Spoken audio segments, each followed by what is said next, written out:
الرحمن الرحيم الحمد لله وكفى وسلام على عباد الذين اصطفى أما بعد فأعوذ بالله من الشيطان الرجيم بسم الله الرحمن الرحيم إن الله يأمركم أن تؤدوا الأمانات إلى أهلها وإذا حكمتم بين الناس أن تحكموا بالعدل إن الله نعم ما يعظكم به إن الله كان سميعا بصيرا صدق الله مولانا العلي العظيم. محترم بزرگوں،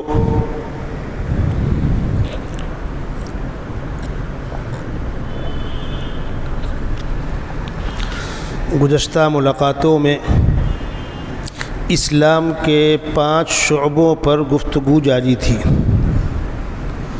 دین کے 5 بنیادی شعبے: عقائد، عبادات، حقوق، معاملات، معاشرت.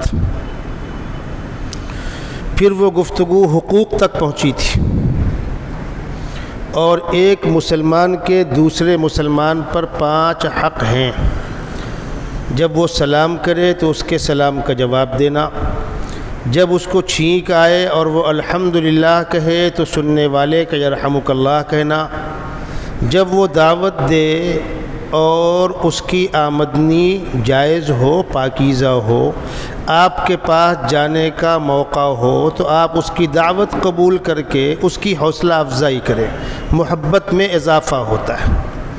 جب وہ بیمار ہو اور آپ کو اس کی اطلاع ملے تو آپ بیمار کی عیادت کریں، اور اگر وہ ضرورت مند ہو اور آپ اس کی ضرورت پوری کرنے کی پوزیشن میں ہوں تو اللہ واسطے اس کی آپ خدمت کریں، مدد کریں. اور جب اس کا انتقال ہو جائے تو اس کے جنازے میں آپ شرکت کریں. ایک مسلمان کے دوسرے مسلمان پر یہ 5 حق ہیں: سلام کا جواب دینا، چھینکنے والے کی چھینک کا جواب دینا، دعوت کا قبول کرنا، بیمار کی عیادت کرنا اور انتقال کے بعد جنازے میں شرکت کرنا. بیماری، انتقال، کفن دفن، عدت کے مسائل، اس پر گفتگو کافی حد تک ہو چکی.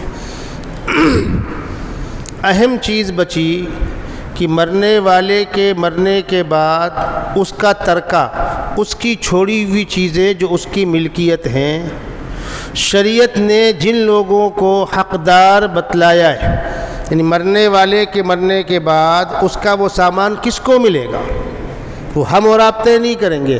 شریعت نے ان افراد کا نام بھی بتلایا ہے، ان کا پرسن بھی بتلایا ہے، کس کو ملے گا یہ بھی بتلایا ہے، اور کس کو کتنا پرسن ملے گا یہ بھی بتلایا ہے.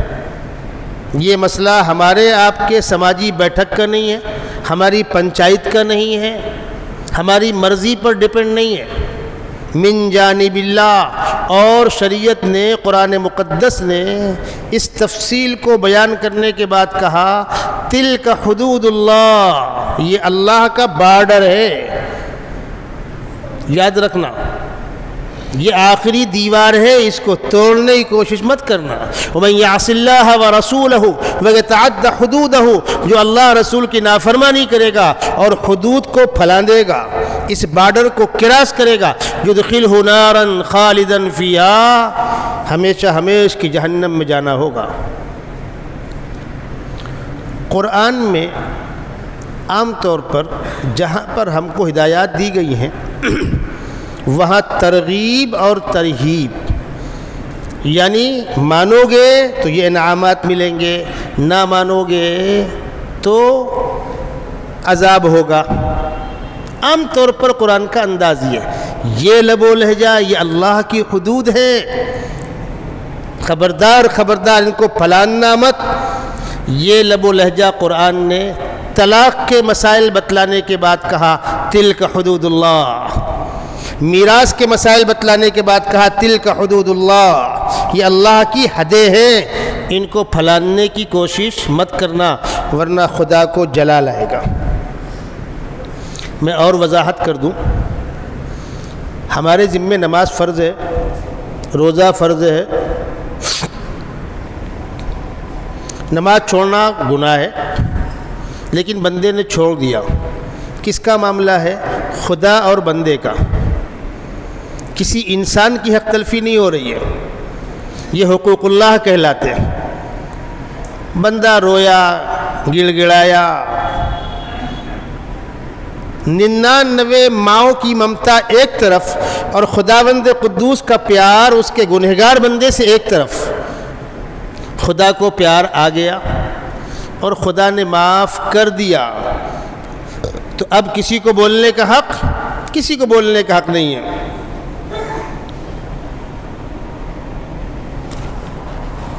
اس کے مقابلے میں وہ چیزیں جن کا تعلق انسانوں کے حقوق سے ہے وہ حقوق العباد کہلاتی۔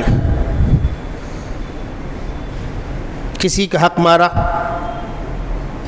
کسی کا سر پھوڑ دیا، کسی کی ٹانگ توڑ دیا، کسی کو رسوا کر دیا، کسی کو بدنام کر دیا، کسی کے خلاف کوئی غلط بات چلا دی، یہاں کیا ہے؟ بندے کا حق ہے۔ جب کسی مسئلے میں بندوں کا حق جڑ جاتا ہے تو اس کی اہمیت بڑھ جاتی ہے۔ طلاق کے معاملات میں بھی خلاف ورزی کرتا ہے تو اللہ کے فرمان کی خلاف ورزی وہ کر رہا ہے، لیکن اس کے ساتھ ساتھ بندی کی بھی حق تلفی ہو رہی ہے۔ میراث کے معاملات میں بدعنوانی کر رہا ہے تو اللہ کا حکم ٹوٹنے کے ساتھ ساتھ بندے کی حق تلفی ہو رہی ہے۔ جب بندے کی حق تلفی ہوگی تو خداوند قدوس کو جلال آئے گا۔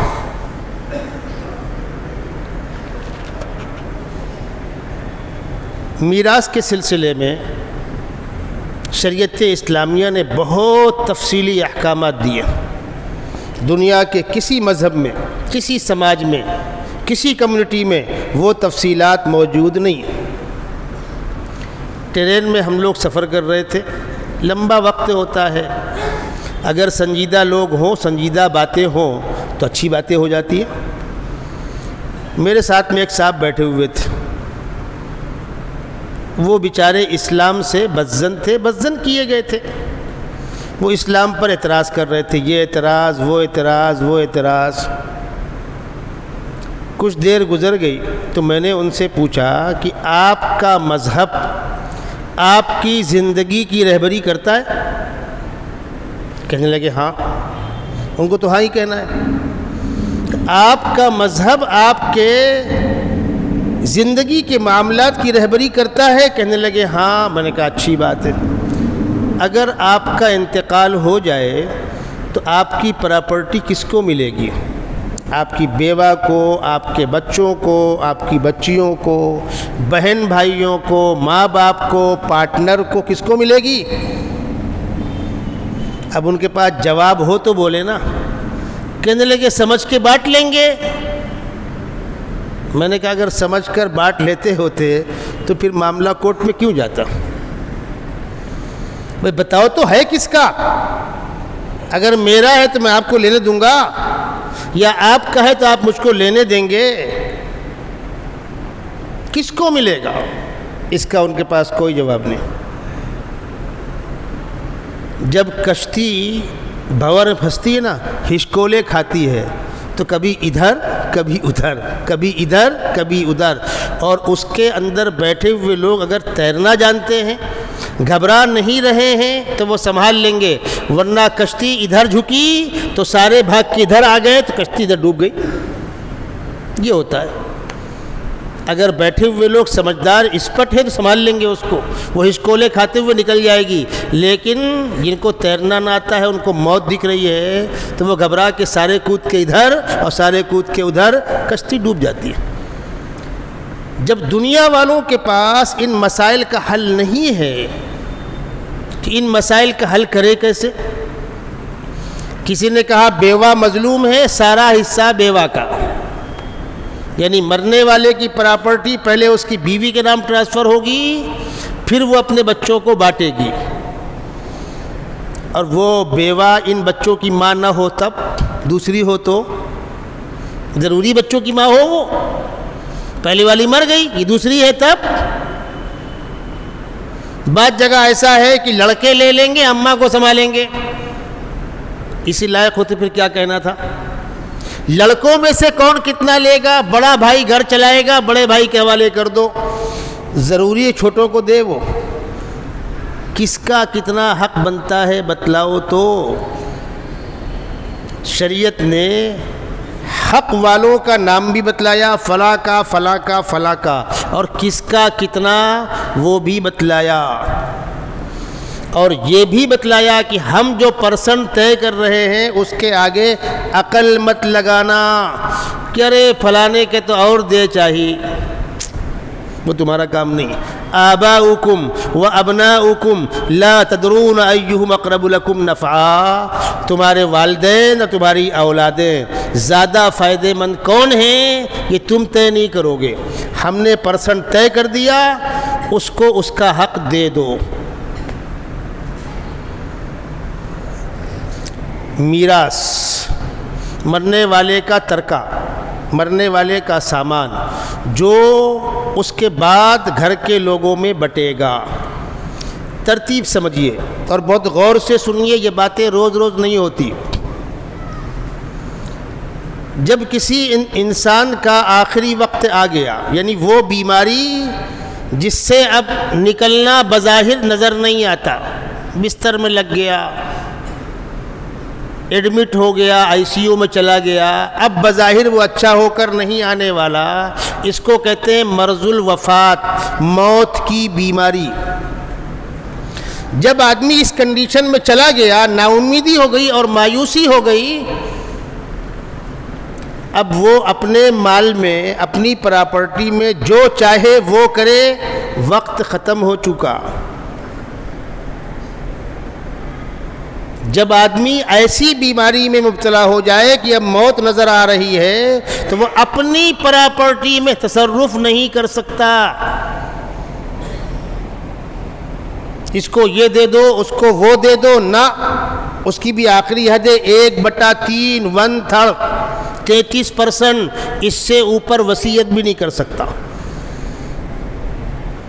اور جن لوگوں کو میراث میں حصہ ملنا ہے، جن کو شریعت نے نامزد کیا ہے، فلاں کا اتنا، فلاں کا اتنا، فلاں کا اتنا، جس کو وارث کہتے ہیں، ان کے حق میں وصیت معتبر نہیں ہوگی۔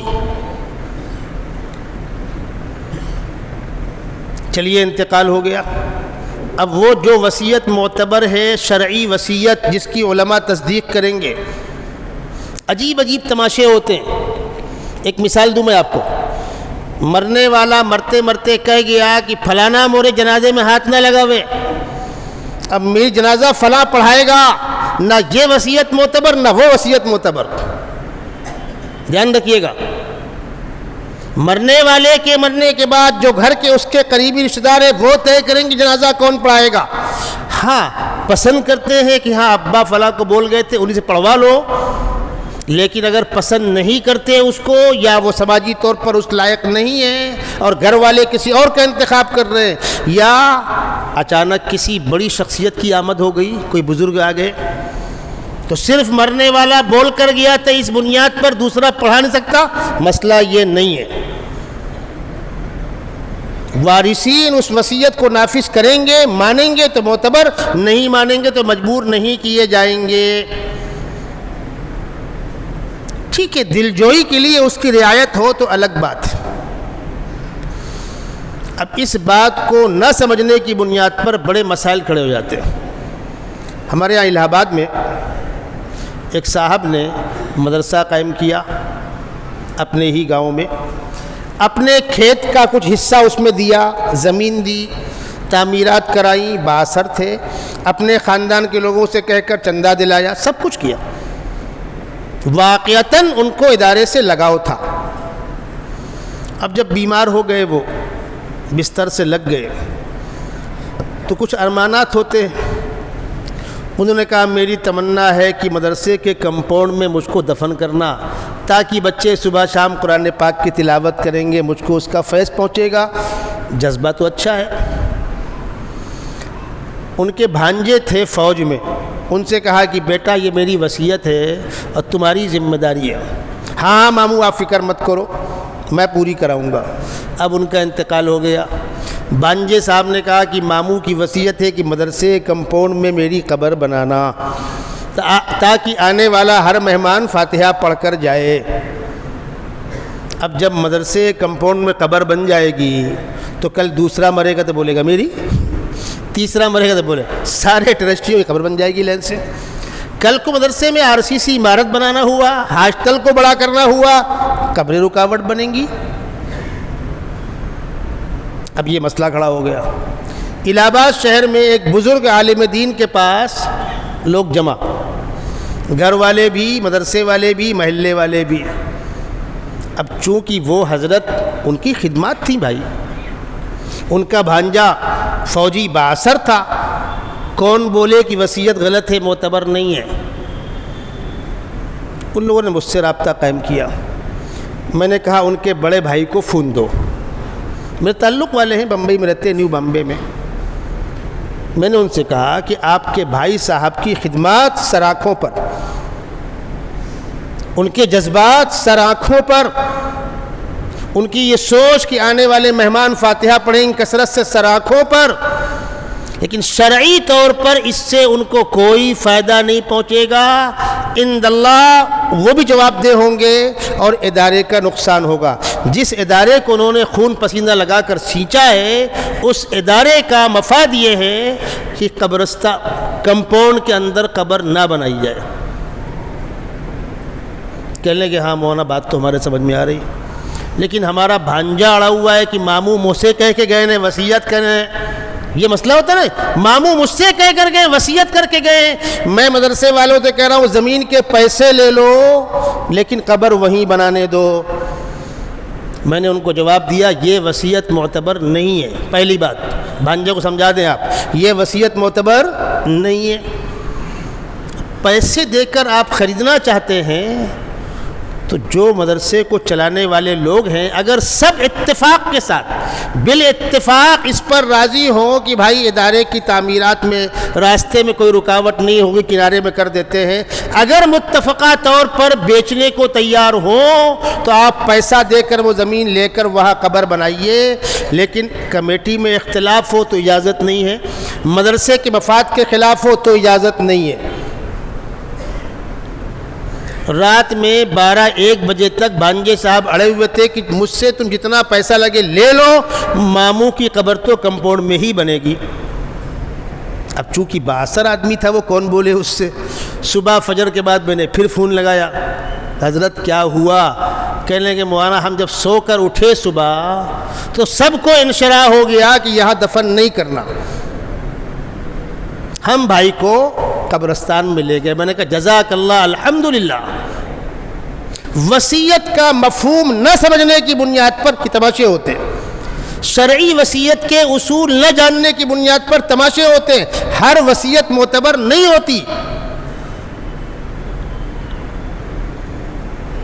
جو وصیت شرعاً معتبر ہے وہ بھی 1/3 1/3 میں، اور اس شرط کے ساتھ کہ جن کو میراث میں حصہ ملنے والا ہے یہ وصیت ان کے لیے نہ ہو، یعنی وہ وصیت نہ بیوی کے لیے معتبر ہوگی، نہ بیٹے کے لیے معتبر ہوگی، نہ بیٹی کے لیے معتبر ہوگی، اس لیے کہ ان کو میراث میں حصہ ملنے والا ہے۔ سب سے پہلے مرنے والے کے کفن دفن کا انتظام ہوگا۔ کہاں سے ہوگا؟ اسی کے مال میں سے، اگر مال چھوڑ کر گیا اسی کے مال میں سے۔ دوست احباب کھڑے ہو جاتے ہیں، کسی نے قبر کھدائی دے دی، کوئی کفن لے آیا، ٹھیک ہے، منع نہیں ہے، لیکن اصولاً لاگو کس پر ہے؟ اور اللہ کے بعض نیک بندے اپنا کفن بھی رکھ کر گئے، قبر کھدوائی اور برگے کے پیسے بھی رکھ کر گئے کہ میرا کفن دفن میرے پیسے سے کرنا۔ غیبی نگر میں ایک واقعہ ہوا، قبرستان سے لوٹ کر آئے تو بچوں نے کہا بھائی وہ قبر کھدائی کس نے دی، کفن کا پیسہ کون دیا؟ تو کوئی بولنے والا ہے کہ میں دیا ہوں؟ کوئی بولتا نہیں، بھائی دوست لوگ کر دیتے ہیں۔ کہا نہیں، ابا کفن بھی رکھ کر گئے ہیں اور ابا قبرستان کا پیسہ بھی دے کر گئے ہیں قبر کھدائی کا۔ اور یہ بول کر گئے ہیں کہ میرا کفن دفن میرے پیسے سے کرنا، جس نے دیا ہو لے لو بھائی۔ اب چونکہ یہ بات اتنی واضح ہو کر سامنے آئی، تب بتلایا کہ ہاں وہ ہم لائے رہے، وہ ہم لائے رہے۔ برا نہیں ہے، آدمی اپنا کفن خود رکھ کر جائے، اپنے کفن دفن کا انتظام چھوڑ کر جائے، اور اگر نہیں چھوڑ کر گیا تو اسی کی پراپرٹی میں سے وہ پیسہ استعمال ہوگا۔ اگر باہر کے لوگ خوشی سے کر دیں تو مرضی ان کی، دوست احباب کر دیتے ہیں عام طور پر، ورنہ اسی سے ہوگا۔ نمبر 1 یہ ہوا۔ نمبر 2، مرنے والے پر قرضے۔ مرنے والے کا جن سے بھی لین دین ہے وہ قرضہ ادا کرو، اسی کی پراپرٹی میں سے۔ قرضہ ادا کرنے کے بعد اگر کچھ بچا تو بٹے گا، نہیں بچا نہیں بٹے گا۔ تم مرنے والے کا قرضہ نہ ادا کر کے بانٹ کے بیٹھ گئے تو اللہ کے سپر کمپیوٹر میں اتنا حصہ ان لوگوں کے نام ٹرانسفر ہو چکا ہے جن کا وہ قرضہ تھا، تم ان کا حرام کھا رہے ہو۔ باپ کے مرنے کے بعد بیٹوں نے باپ کا قرضہ ادا نہیں کیا اور آپس میں بانٹ لیا تو جن قرض داروں کا 1 لاکھ 2 لاکھ 5 لاکھ 25 لاکھ 50 لاکھ ہے، اتنا حق ان کا آپ کھا رہے ہیں۔ اللہ کے سپر کمپیوٹر میں مرتے ہی اس کی پراپرٹی ان کے نام ٹرانسفر ہو گئی جن کا وہ حق تھا۔ پہلے قرضے ادا کرو، اس کے بعد اگر بچے تو بانٹو، نہیں بچتا تو نہیں بٹے گا۔ ہوتا کیا ہے، بانٹ کے بیٹھ گئے، اب لوگ مانگنے آئے، ہم تھوڑے قرضہ کیے، جو کیا وہ جانے، تو جو کیا اس کی پراپرٹی آپ نے کیوں لے لی؟ غلط۔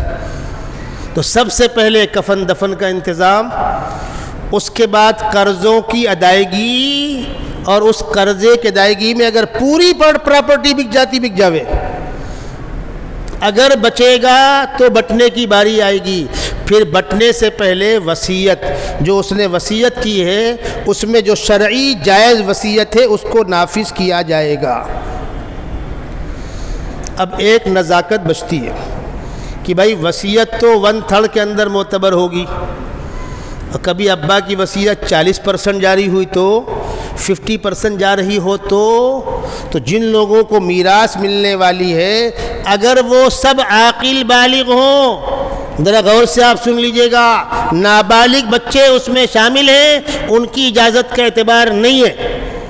اگر سارے وارثین حقدار عاقل بالغ سمجھدار ہوں اور وہ اتفاق رائے سے کہیں کہ ہاں اس وصیت کو لاگو کر دو، جو ہمارا 10-15% جا رہا ہے ہمیں قبول ہے، تو پھر 33 سے آگے بڑھا جائے گا، 40 45 50، ورنہ 1/3 سے آگے نہیں بڑھ سکتے۔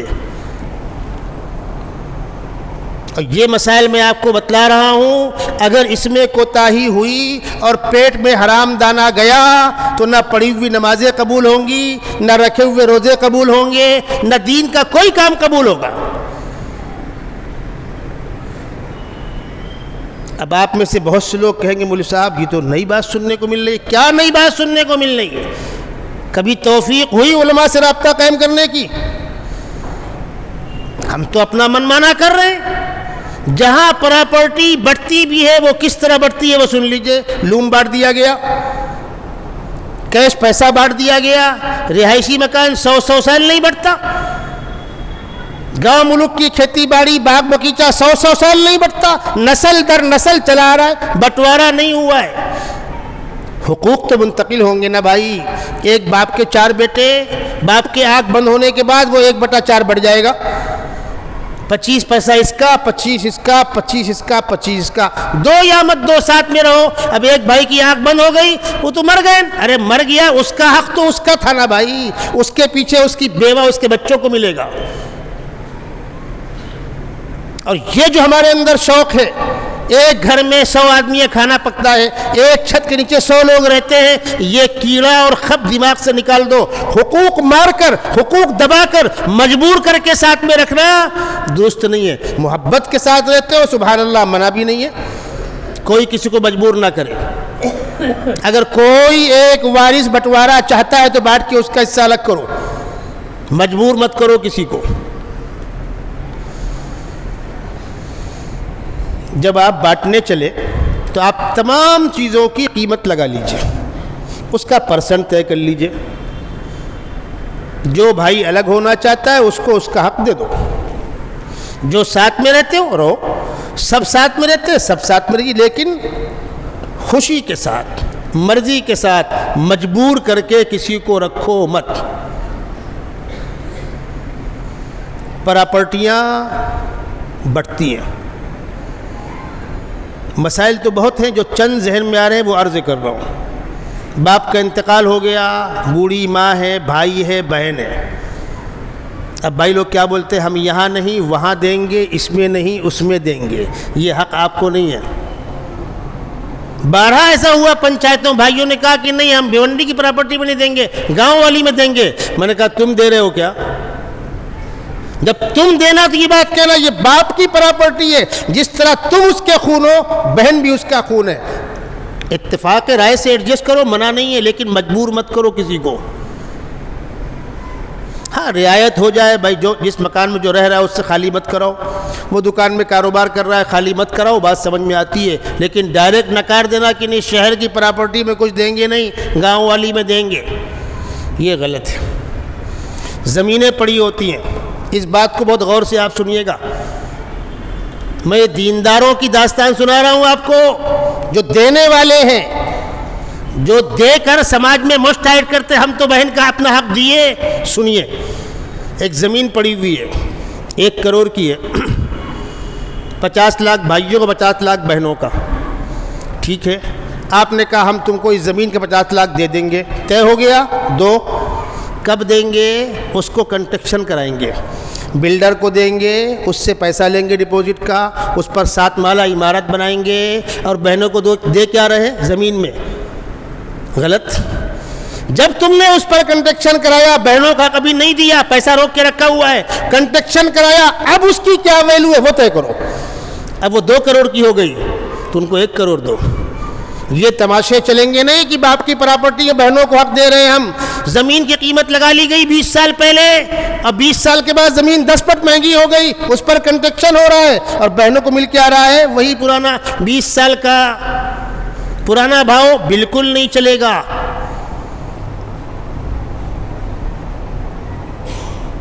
ایک پراپرٹی پر 4 لوگوں کا حق ہے. ایک بھائی دیکھتا ہے کام کاج، بلڈر سے ڈپوزٹ اس نے لے لیا، ایڈوانس پیسے اس نے لے لیا، بلڈنگ بن رہی ہے، 2 سال 3 سال 4 سال لگا، کبھی کام رک گیا، 2-5 سال بلڈنگ پھنس گئی، تو لین دین کون کر رہا ہے؟ ایک بھائی. اس پیسے کو اور کہیں استعمال کرے، کاروبار کر رہا ہے. ان کو کیا دے گا؟ بلڈنگ بننے کے بعد 10-10 لاکھ. کہ تو نے بیچ میں جھول کیا، اس کا کیا؟ یہ سب تماشے غلط ہیں.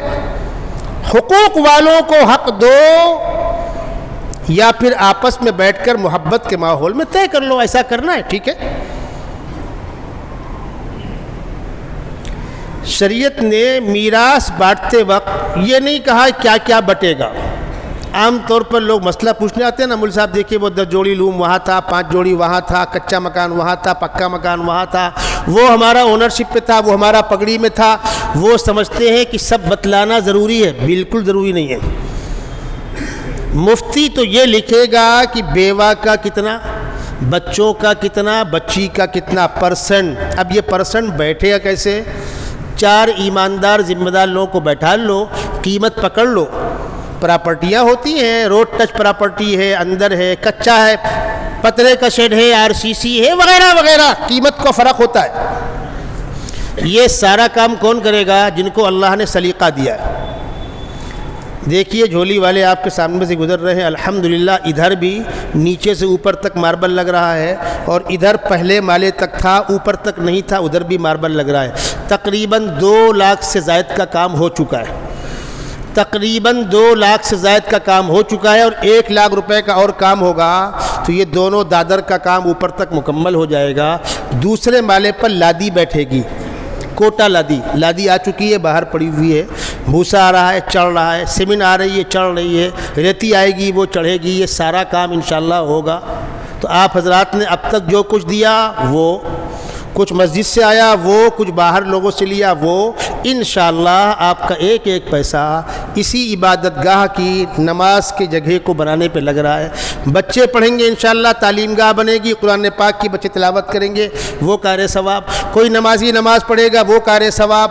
انشاءاللہ ایک آدھ 2 مہینے کے اندر کام چلتا رہا، دونوں مالے قابل استعمال ہو جائیں گے، تاکہ برسات میں، رمضان میں، عیدین میں 2-3 جماعت کرنے کی نوبت نہ آوے۔ اللہ تعالیٰ اسی مسجد کو اس لائق بنا دے کہ سارا مجمع ایک ساتھ کھپ سکے۔ جن لوگوں نے اب تک تعاون کیا، اللہ ان کو بہتر صلہ دے اور ہم سب کو بڑھ چڑھ کر حصہ لینے کی توفیق عطا فرمائے۔ ایک بار درود شریف پڑھ لیں۔ شریعت نے میراث میں ملکیت کو بنیاد بنایا ہے۔ یہ پوائنٹ ذہن میں رہے، ملکیت، مرنے والے کی ملکیت، وہ لوم کا کارخانہ بھی ہوگا، دکان بھی ہوگی، کیش پیسہ بھی ہوگا، جگہ زمین بھی ہوگی، رہائشی مکان بھی، کچھ بھی ہوگا۔ ان تمام چیزوں کی قیمت پکڑ کر رہائشی مکان سمیت پرسنٹ طے ہو جائے گا۔ پرسنٹ طے ہونے کے بعد مان لیجئے بھائی بہنوں کو دے رہے ہیں، بہن ایسا ہے کہ ابھی اتنا ارجنٹ میں کچھ ہو نہیں پائے گا، ہم ذرا ایڈجسٹ کر لیں۔ وہ کارخانہ آپ کو دے دیا لیکن 5 لاکھ آپ کا بچ رہا ہے، وہ دکان آپ کو دے دی 2 لاکھ آپ کا بچ رہا ہے، اس 2 لاکھ کے لیے ہم کو آپ 2 مہینے، 4 مہینے، 6 مہینے کی مہلت دے دو، اور وہ خوشی سے تیار ہو تو اجازت۔ ایسا نہیں ہے کہ آج کا آج کر دو، آسان نہیں ہوتا، لیکن ان کو اعتماد میں لے کر، نقصان دے کر نہیں، جھول کر کے نہیں۔ قیمت طے ہو رہی ہے زمین کی اور پیسہ مل رہا ہے بلڈنگ بننے کے بعد، غلط۔ قیمت طے ہو رہی 10 سال پہلے اور بعد میں زمین ہو گئی مہنگی، ادا کر رہے ہو 10 سال کے بعد، غلط۔ جس وقت قیمت طے ہو اس وقت دو، یا کچھ دنوں کے لیے مہلت مانگ لو۔ یہ سوچنا کہ قرآن کے اندر ہمارا کارخانہ ملے گا، نالا پارو، کھاڑی پارو، غیبی نگر ملے گا، یہ بھول ہے آپ کی۔ ہمارے ابا کا باغ ملے گا، دادا ابا کا مکان ملے گا، قرآن کا یہ کام نہیں ہے۔ قرآن تو اصولی بات کرتا ہے، یوصیکم اللہ فی اولادکم للذکر مثل حظ الانثیین۔ اللہ تم کو وصیت کرتا ہے تمہاری اولاد کے لیے کہ بچے کا حصہ اتنا جتنا 2 بچیوں کا، یعنی بچیوں کا آدھا، بچے کا پورا، یا بچی کا 1، بچے کا 2، ڈبل سنگل۔ بچوں کو ڈبل گن لو، بچیوں کو سنگل گن لو، جتنی گنتی بنتی ہو اتنی بار دینا۔ کب؟ بیوہ کا حق نکالنے کے بعد، والدین کا حق نکالنے کے بعد۔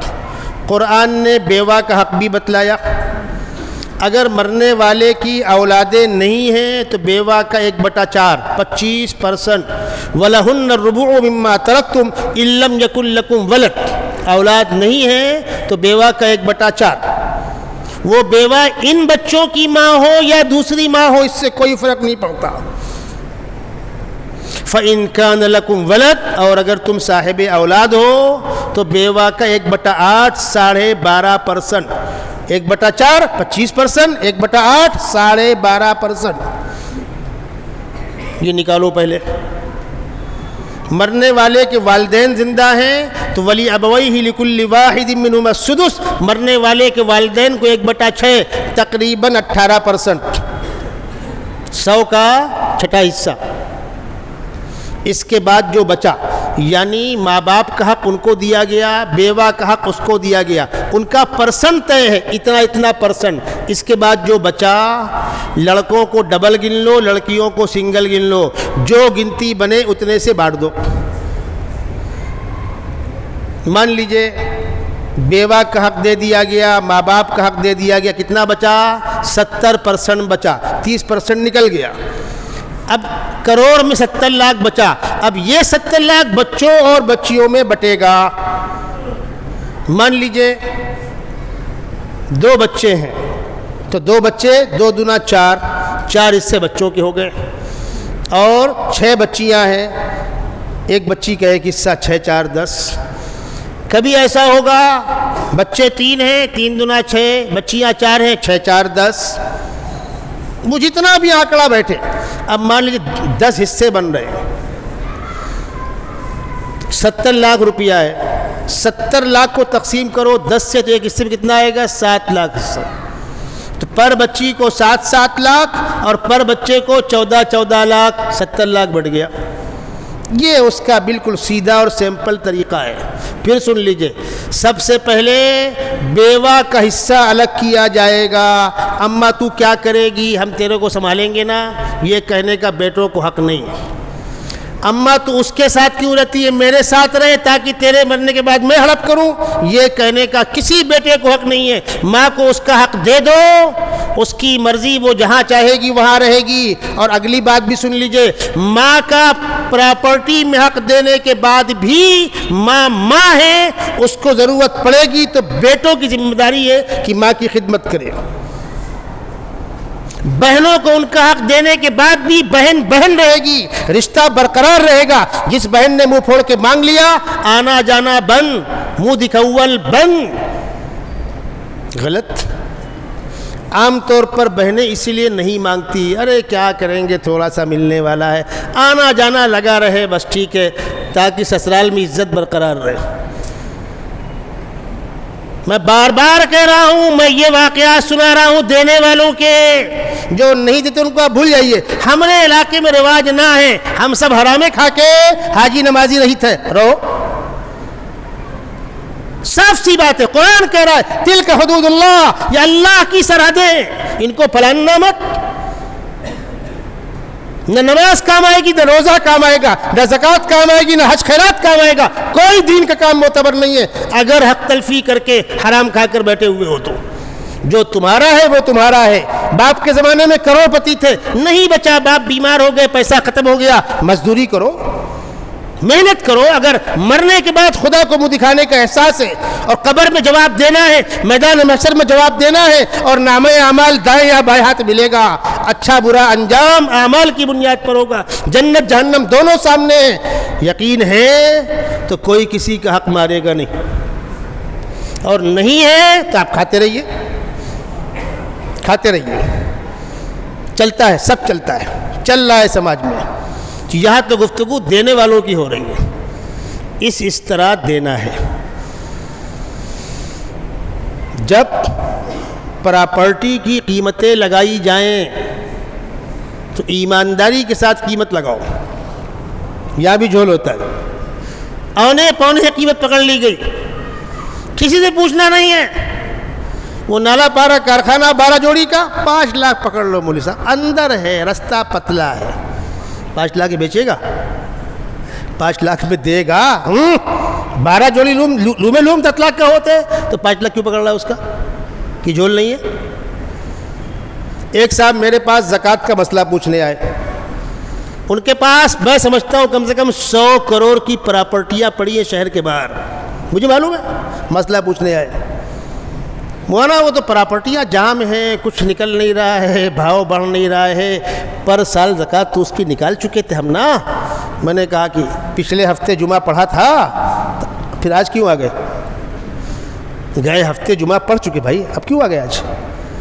گئے رمضان روزہ رکھے تھے، اس سال کیوں رکھ رہے ہو؟ ارے ظالم، وہ پچھلی زکوٰۃ اس وقت کی تھی، کہ زکوٰۃ اس وقت کی ہے اور دینا ہے نہیں، دینا نہیں ہے. کسی مولوی کو بیوقوف بنا کر گھما پھرا کر اس کی زبان سے ہاں کہلوا لیا، اللہ سے کہنے کافی ہو گیا. ہم نے مسئلہ پوچھا تھا تو ہم تو ان سے کہا کرتے ہیں بھائی ہاتھ جوڑتے ہیں، کہیں اور جاؤ، پورا سوال واضح کر کے بتلاؤ، ایماندارانہ جواب ملے گا، وہ آپ کو مل جائے گا. ماننا نہ ماننا، نکالنا نہ نکالنا، وہ آپ کی مرضی. لیکن اپنا بوجھا کسی عالم گردن میں مت ڈالو. میں ان سے پوچھ رہا ہوں بھائی ان پراپرٹیوں کی قیمت کچھ بازار ویلو نہیں ہونا، کوئی بھاؤ نہیں.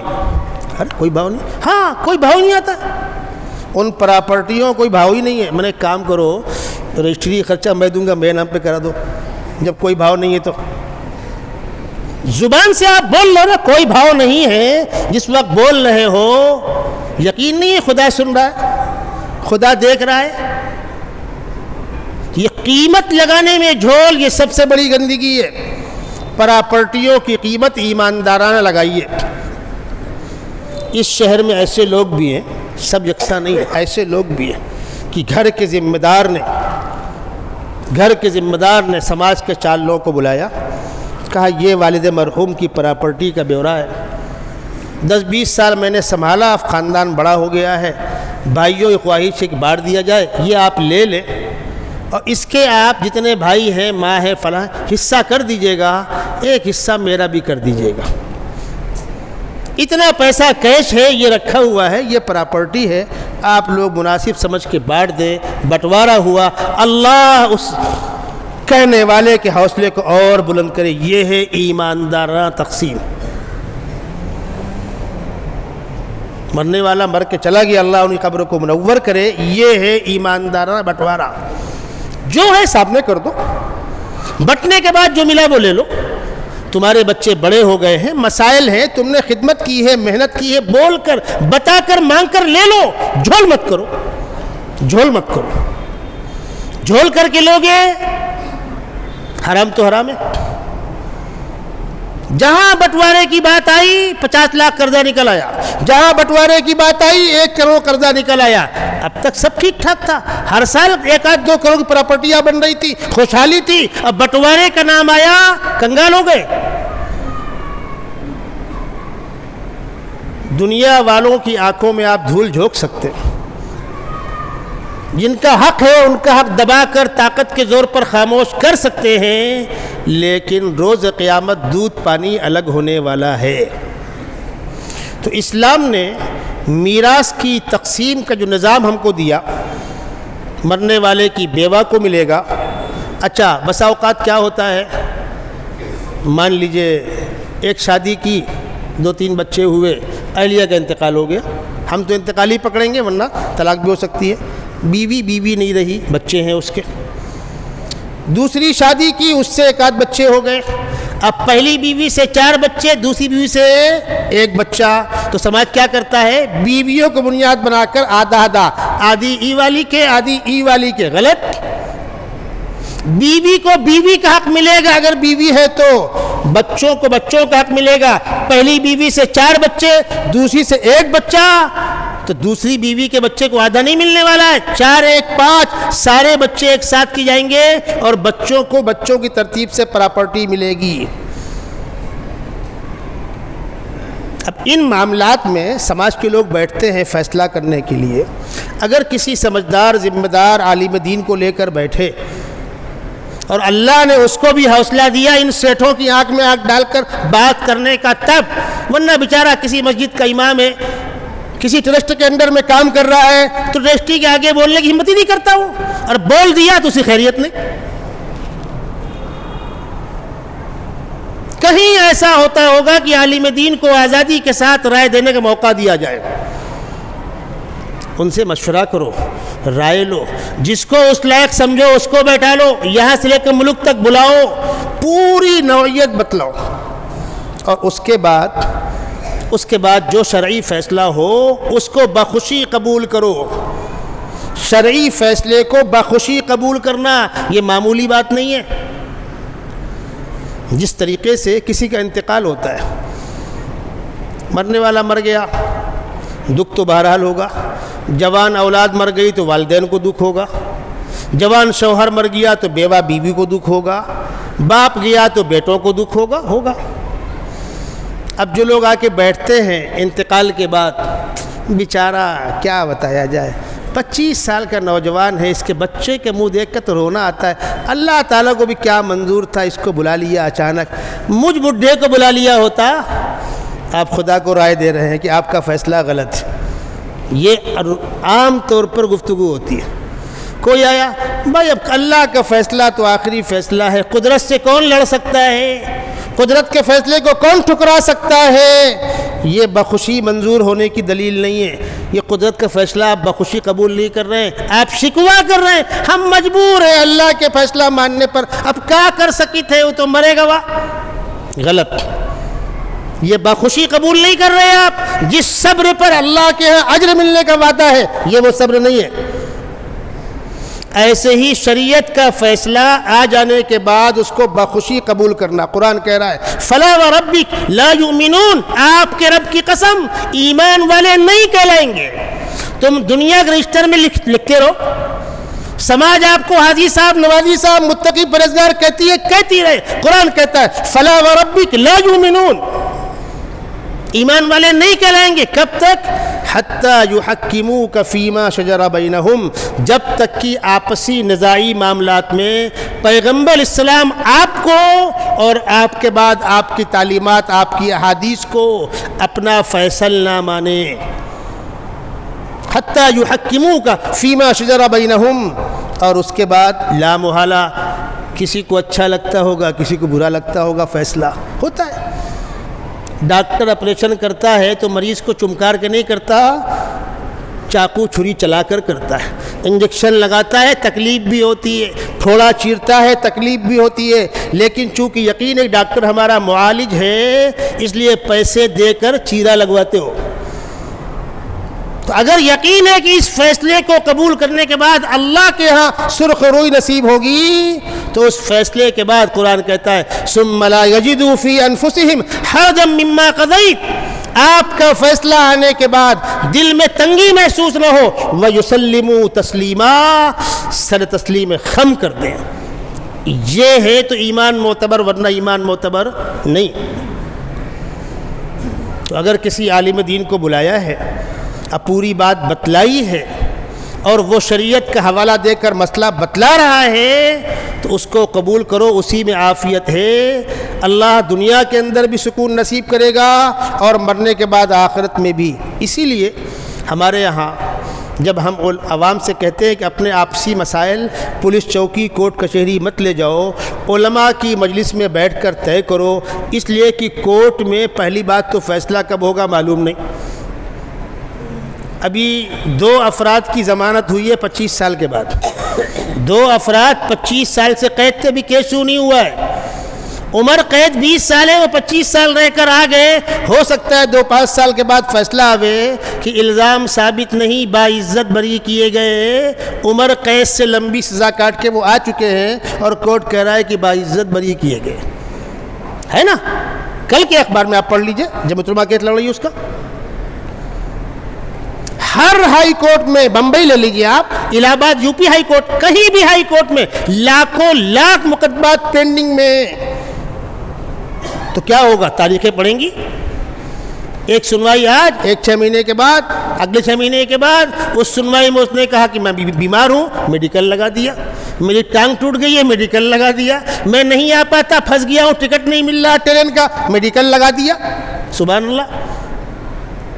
تو دنیاوی عدالتوں میں جب فیصلہ ہوتا ہے تو اولاً تو مقدمات لمبے چلتے ہیں، جھوٹی گواہیوں کا سہارا لیا جاتا ہے، دل پھٹ جاتے ہیں، اور اس فیصلے کے بعد جو جیتا وہ بھی مطمئن نہیں، جانتا میں حرام خوری کیا ہوں، جھوٹ بولا ہوں، دھوکہ دیا ہوں، اور جو بیچارہ ہارا وہ تو ہارا. شریعت کا فیصلہ آنے کے بعد جو جیتا وہ بھی جیتا اور جو ہارا وہ بھی جیتا، اس لیے کہ اس نے خدا رسول کے سامنے سر جھکایا ہے، اس نے شریعت کے فیصلے کو قبول کیا ہے. اللہ کے ہاں اس کو 700 گنا بڑھ کے ملے گا، اللہ خیر و برکت نازل کرے گا.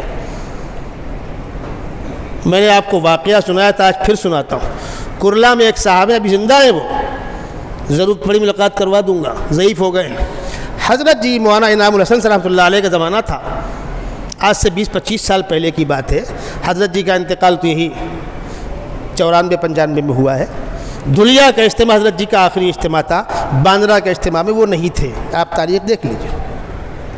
حضرت جی کا دور تھا، وہ جماعت کے ساتھی تھے، ان کا پائپ کا بڑا کاروبار تھا. پارٹنر دھوکہ دے کر بیٹھ گیا، یہ بیچارے خالی ہاتھ ہو گئے.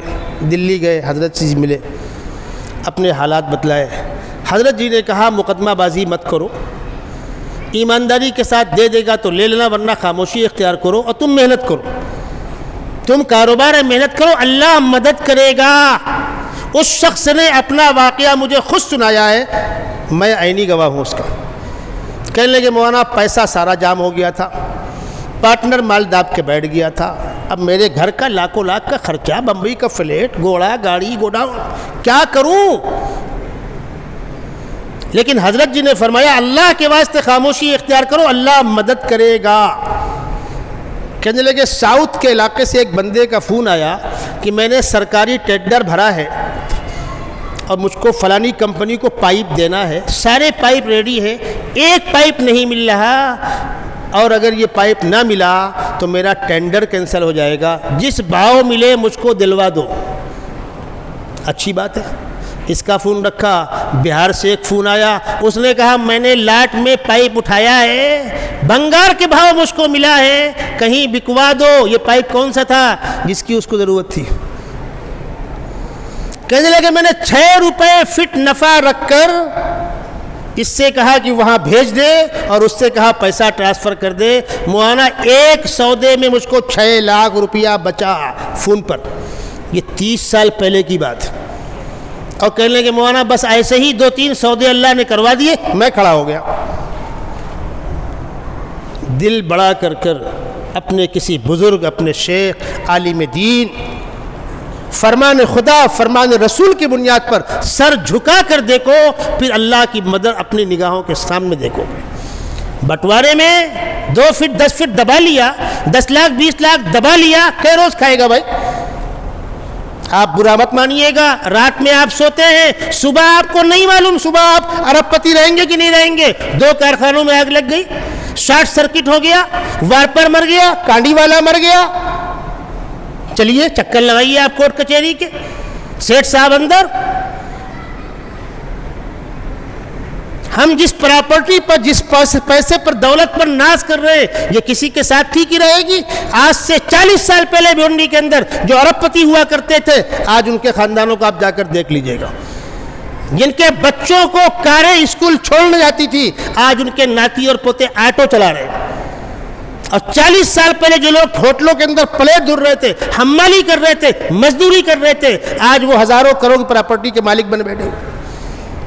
تلک الایام نداولها بین الناس، یہ اونچا نیچے ہوتا رہتا ہے، اٹھا پٹک ہوتی رہتی ہے۔ دنیاوی دولت، پیسے کی حویث، پیسے کی لالچ کی بنیاد پر کوئی کسی کا حق نہ مارے، ایمانداری کے ساتھ پراپرٹیاں بٹیں، حق والے کو اس کا حق دیا جائے، اور اگر ضرورت پڑے تو بیٹھال کر محبت کے ماحول میں ان سے اجازت لے لی جائے، بشرط کی دینا ہو، بشرط کی جی، اور دینا ہی نہیں ہے تو پھر آپ سے کچھ کہہ کے پھول کی پتی سے کٹ سکتا ہے ہیرے کا جگر، مرد ناداں پر کلام نرم و نازک بے اثر۔ چونکہ حقوق پر گفتگو جاری تھی، اس لیے میں نے میراث کے مسائل پر بالکل صاف ستھری کھری کھری باتیں آپ کو سنائی ہیں، لب و لہجہ تلخ ہے تاکہ ذرا سا کچھ حرکت تو آوے۔ اس لیے کہ میں دیکھ رہا ہوں سماج میں ہو کیا رہا ہے۔ اللہ تبارک و تعالی ہم کو حق والوں کا حق ادا کرنے کی توفیق عطا فرمائے۔